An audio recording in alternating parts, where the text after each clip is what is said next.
सम्या जेजू क्रिस्त थंय भोव मोगाचें न्हू. नातालां फेस्त लागीं जालें.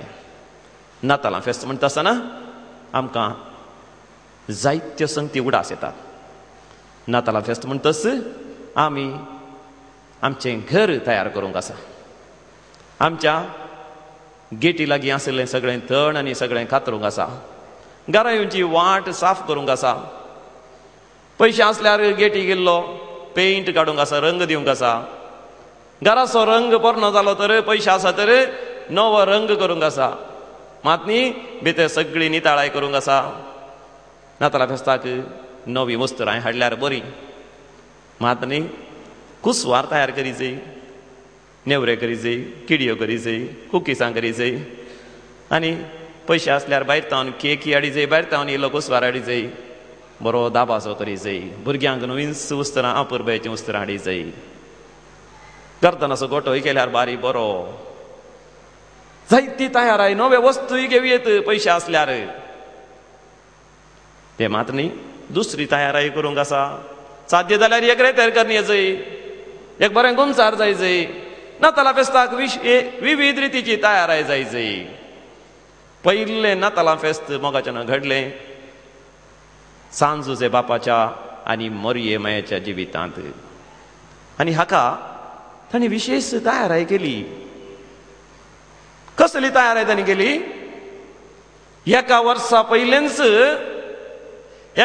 पयलेंच तांचे मदें करार जालें.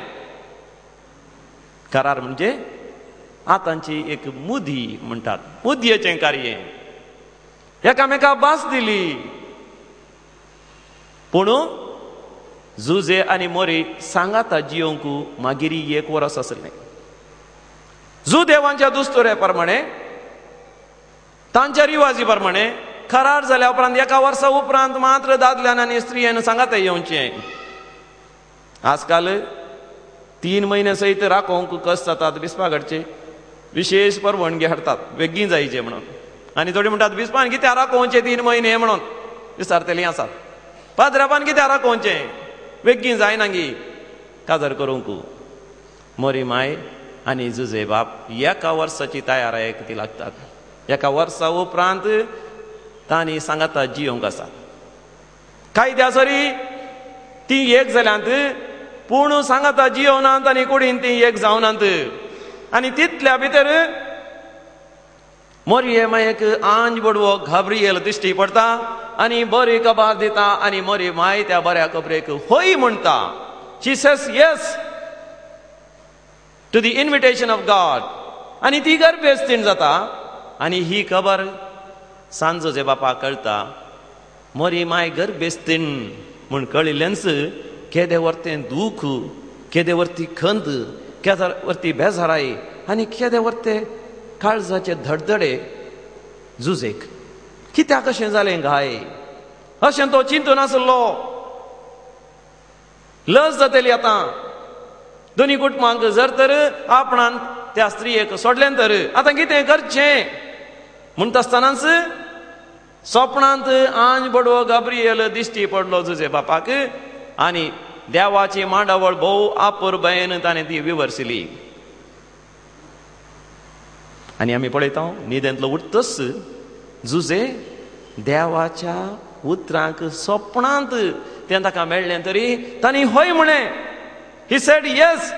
मोरये मायेन देवाच्या आपोण्याक होय म्हळें. जुजेन देवाच्या आपोण्याक होय म्हळें. आनी दोगांय पातयेलीं.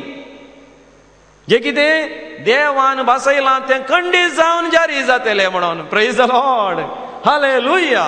लुकाच्या वांजेलांत पयल्या वसरांत 5:30 सोडीर एलिझाबेथ मोरये मायेक म्हणटा देवान भासयलेल्यो संगती घडतल्यो म्हूण सतमानलेली तूं कितली भागी. Look chapter 1:45. मोरी माय भागी, जुजे बाप भागी, दोगांय भागी. कित्याक देवान तें भासयलां खंडीत जावन जातलें म्हणून ती दोगांय पातयली. हांगासर मोगाचें न्हू गेल्या त्या 10 वर्सांत हांव रेतेर दिवन आसा. एका काजरी जोड्याची म्हाका वळख जाली आनी तांणी म्हाका तांचें जिवीत म्हाका सांगलें. 9 जाणां भुरग्यांची ती आवय बापूय. 9 जाणां. पूण ती स्त्री काजरा पयलेंच गर्भस्थीण जाता. तिचो बापलो विशेष पियेतालो, घरांत तिचेर लैंगीक बलात्कार करता आनी तितल्यार ती बेजारायन बघता, खंतीन बघता, दुखीन बघता आनी ती जीवघात करूंक भायर सरता. आनी घरा लागले आसल्या व्हळांत हांव रायिल्लें ती उडता. ती व्हळा देगेर आसलो तांचो शेजारी न्ही जावन त्या कुटुंबाचो दुस्मान ती त्या कुटुंबाचो एकलो तरणाटो थंयसर न्हय तडीर मासली गरी घालून गेल्लो. पळयता खंयचे एक तरणाटे चेडूं उदका उडचें पळोवन तोय उडता आनी ताका बचाव करता. आनी तो जाणा जाता कित्याक ताणें उदका उडी मारली गी म्हूण. त्या चेडवा तो बचाव करता आनी उपरांत गजाल कळी जालीस तो त्या चेडवा लागीं काजर जावन मुखार सरता. त्या एका घडये ताका कितें भोगलें गी, तुवें जीवघात करची गरज ना, तुवें मरची गरज ना, हांव तुजे कडेन काजर जाता आनी हांव तुजी मर्याद राखता म्हूण ताणें भास दिली. ताचे उपरांत तांच्या दोनी कुटुंबा मदें विशेश झगडें जालें. कित्याक तांकां गोतू ना कित्याक हो तरणाटो मुखार आयला त्या चेडवा कडेन काज जावंक म्हणून. त्याच पियेल्या बापल्यान सयत विविध रितीन त्या तरणाट्याचें नांव पाड करूंक प्रयत्न केले. ताच्या विशयांत कितें कितें सांगलें जाल्यार तो फाटीं सरलो ना, कोणाक कितें सांगनासतना केवल तो काजर जावन मुखार सरलो आनी तांचें काजर जालें. काजर जावन 7 म्हयन्यानच भुरगें जाता आसतना लोकांनी जायत्यो संगती तांच्या विशयांत उलयली तरी तांणी तोंड उक्तें करूं ना. ताजे उपरांत तांकां 8 जाणां भुरगीं जालीं काजरी जिवितांत. तरी तांणी कोणाकच सांगूं ना. भुरग्यां तरी कुटुंबाची शेजारची कितें सक्कट त्या कुटुंबा विशयांत उलयतात. केवल हांगासर ताणें मागण्यांत म्हाका सांगलें आनी म्हणालो तो, फादर देवाच्या कुशेक काल्तिमान गेल्यार जायतें सोसूंक मेळटा. देवाच्या कुशेक काल्तिमान गेल्यार जायतें सोसूंक मेळटा. लोक जायत्यो संगती सांगतात, लोक जायत्यो संगती उलयतात. जुजे बाप सोंसता, मोरी माय सोंसता. कॉन्सिक्वेन्सीस ऑफ ग्रेस अँड कॉन्सिक्वेन्सीस ऑफ सिन म्हणून ह्या दिसांनी मोगाचें नांवें नियाळ केलें. पथकाचो परिणाम, पथकाचो प्रभाव, पथकाचें फळ आनी कुरपेचो परिणाम, कुरपेचो प्रभाव आनी कुरपेचें फळ. आदाम आनी एवेन पथकाक होय म्हळें. तो देवसार सैतान येवन मरये आदाम लागीं येवन पुसपुसता, देवान तुका कितें करूं नजो म्हण सांगलां.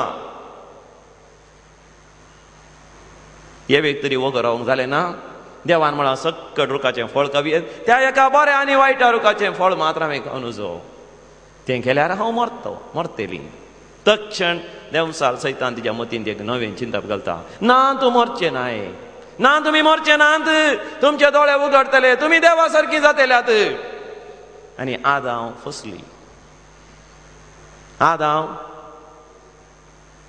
येव फसली. येवे सांगता आदामय फसलो, दोगांय फसलीं. दोगांयनी पातकाक होय म्हळें आनी ताचो परिणाम सगळ्या मनशा कुळाचेर पडलो. आनी आतां जुजेन होय म्हळें, मोरयेमायेन होय म्हळें आनी त्या दोगांयच्या कुरपेचें फळ जावन जेजू जल्मलो. जेजू म्हणजे यहोशुआ. आयच्या वांजेलांत मातेवाच्या वांजेलांत पयल्या वसरांत 20:1 आंज बडवो गब्रियल जुजेक स्पश्ट तरान सांगता, तिका जल्मोवच्या भुरग्याक तुवें जेजू म्हूण नांव दवरीचय. जेजू म्हणलें तें नांव, जिजस म्हणल्यार त्या नांवांतावन येता. जिजस म्हणलें तें नांव मोरयेमायन आनी जुजेन जेजूक दिल्या त्या नांवांतावन येता. यहोशुआ. यहोशुआ म्हळ्यार यहोवा म्हळ्यार देव. यहोशुआ म्हळ्यार यहोवा इज माय सॅल्वेशन, गॉड इज माय सॅल्वेशन. देव सोडवण दिता, गॉड सेव्स. जुजेन होय म्हळें, मोरयेमायन होय म्हळें, तांच्या कुरपेचें फळ सगळ्या मनशा कुळाक सोडवण लाभता. जुजे आनी मोरी सांगता येतात, सगळ्या मनशा कुळाच्या सोडवणेक आपणाक संपूर्ण तरान समर्पण दितात. एकलो मुस्लीम भाव हांगासर आयिल्लो येतेर दिवंक, सुलैमान. तो आतां क्रिस्तांव जाला. तो म्हणटा ताच्या जिवितांत जायते पवित्र पुस्तक ताणें वाचले, मुस्लिमांचे तशेंच हिंदुवांचे आनी जायते. पूण ताच्या जिवितांत इतलीं पातकां आसलीं की ताका बघलें खंयसरी देव आमची पयलींची बातकां बगची ना त्या बातकां शिक्षा दिता.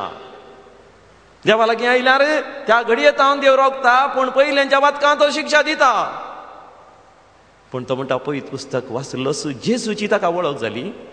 जेजू थंय आयिल्लेंच जेजू न्हयच आमकां नव्या जिविताची कृपा दिता, आमच्या सर पातकांचे बगसणें तो दिता. आनी जेजू क्रिस्ताच्या एकवटांत रावल्यार ताचे उपरांत आमकां गुन्यांवकार म्हणलें तीर्पच ना. रोमाकारांक बरयल्लें पत्र 8व्या वर्सावर पयली वळत उल्लेख करता आनी म्हणटा पवित्र पुस्तक वाचता आसतना जेजूची वळख जाली, जेजूची भेट जाली, देवाचो स्पर्श ताका जालो, जेजूचो स्पर्श आनी जेजूच्या स्पर्शान हें सत ताका उगडापें जालें. जेजूच्या एकवटांत आसल्यांक गुन्यांवकार म्हणलें तीर्पच ना. There is no condemnation at all for those who are in union with the Lord Jesus Christ.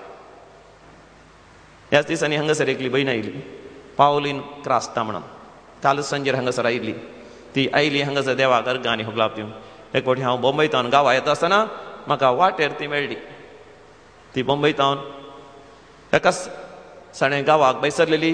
कित्याक बंबय आसतना तिका तेजी वैद्यकीय परिक्षा करतना तपासणी करतना तिका कॅन्सर आसा म्हण कळ्ळें. मात न्ही कॅन्सर सगळ्या न्हिदल्यांनी विस्तारलां, स्प्रेड जालां. देखून आनी वाचूंक भोव कश्ट. डाक्टरांनी म्हळें जाता तितले बेगीन ऑपरेशन करयत पूण आमी गॅरंटी दिवंक जायना. तितल्यार ती बैसरली. गांवांत तिची मोगाची मनशां आसली. हांगासर ऑपरेशन करचें म्हणून ती बैसरली. तिची भुरगीं आनी गांवांत आसा. ती आयली व्हडा भियान. वाटेर येता आसतना हांवें तिका मेळ्ळो. बारीक संतोश जालो. म्हाका तिची वळख आसली हाचे की पयलें. देखून ती सांगता आसतना सांगाता मेळोन वाटेर आमी मागोन गांवाक आयले हांव. आनी तिका धैर्य दिलें. आनी जेजू क्रिस्त थंय तुका बरी भलायकी लाभता. जेजू क्रिस्त थंय तुका सडवण लाभता. जेजू क्रिस्त थंय तुका संपूर्ण तरान बरेपण आसा म्हण थंय तुका धाडलें. आनी ती म्हाका काली म्हणटा फादर म्हाका ही पिडा आयिल्ल्या तक्षण हांव जाणा जाली. म्हज्या जिवितांत हांवें कितलीं पातकां केल्यात, हांव देवातावन कितलीं पयस केल्या. हांव मात न्ही म्हज्या घोवा सांगता, म्हज्या भुरग्यांक सांगता. संवसारी वस्तूंक आमी कितलें लाभ जाले. हांव आनी संवसारांत गेल्यान देव ना म्हणल्या बरी जियेलें हांव. देखून म्हाका ही पिडा आयली आनी हांव हातूनच नाश जातलें म्हण चिंता आसतना जेजूच म्हज्या जिवितांत आयलो. जेजूनच म्हाका बरवसो दिलो. जेजूनच म्हाका गूण केलें. ताणें म्हाका आपडलें. देवाचो स्पर्श म्हाका जालो. दैवीक स्पर्श म्हाका जालो. जेजूचो स्पर्श म्हाका जालो. देखून हांव डाक्टर लागीं एका डाक्टरा उपरांत आनी एका डाक्टर लागीं वता आसतना डाक्टरांनी म्हळें तुजी पिडा आतां उणें उणें जावन आयल्या. वरतें अजाप ऑपरेशन आमी करया. ऑपरेशन केलें. ऑपरेशन केल्या उपरांत डाक्टरांनी पयलें म्हणलें तुवें वाचूंक साध्य ना म्हणलें. आतां डाक्टर म्हणटा तुजी भलायकी इतली बरी जाल्या की आतां पिडेची लक्षणांच नात. तूं संपूर्ण तरान बरी जाल्याय आनी खंडीत जावन लांब आवकू तूं वाचतली. Praise the Lord. हालेलुया. होसान्ना. मार्काचो वांजेल 2 वर्सावर 5 वळ. लूक चॅप्टर 2 वर्स 5. आनी घराच्या पिडेस्ताक जेजू लागीं हाडटा आसतना जेजू कितें म्हणटा तुजी पातकां बगसल्यांत. उपरांत 10व्या आनी 11व्या वळेर परतून जेजू त्या आरिगाराच्या पिडेस्ताक सांगतात मनशा पुताक पातक बगसूंची पदवी आसा म्हणून हांव तुका सांगता तुजी पातकां बगसल्यांत. उठ तुजें हांतरूण घे आनी चल. आनी तो आरिगाराचो पिडेस्त उठता, आपलें हांतरूण घेता आनी तो चलतच रावता. जेजू मोगाचें सोडवण दिता. देव म्हाका तुका सोडवण दिता. God saves. जेजू ह्या संवसारांत सोडवण दिवंक जल्मल्लो देवूच तर मोरयेन आनी झुजेन होय म्हळें त्या देवान ह्या संवसाराक जल्म जात आनी त्या खातीर दिवंक आसलें तें मोल तांणी दिलें. गरजे आसलो त्याग आनी सॅक्रिफीस तांणी